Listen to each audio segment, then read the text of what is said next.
พี่น้องจากครอบครัวเขามาใส่บาตรมือสุดท้ายปีใหม่มือสุดท้ายวันที่16ประเพณีของประเทศลาวก็สิประมาณนี้ล่ะจ้าทุกคนใส่บาตรหยาดน้ำเตรียมไฟเตรียมของใส่บาตรหยาดน้ำเตรียมธูปเตรียมเทียนไต่ทรงถ่ายปีเก่าต้อนรับปีใหม่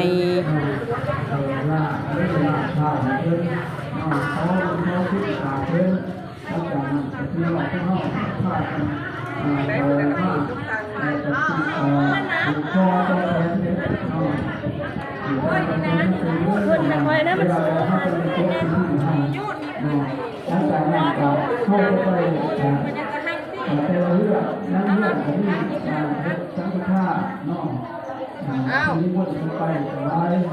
ไปทหารอยู่ในเรือนักการเมืองต้องไปในเรือพี่น้องเรานำอุดนำเราทุกคนพี่น้อง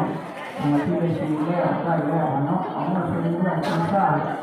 เป็นหัวเรือหัวข้าหัวขั้วหัวขั้ว ลูกแม่กูหัวขั้วก็หัวมาแก้วหน้าเขาก็ต้องมองแก้วหน้าเอาไปพูดไม่นอกใครรู้ทำก็ไม่มีข้อห้องแล้วนำรถนำมอก็นอก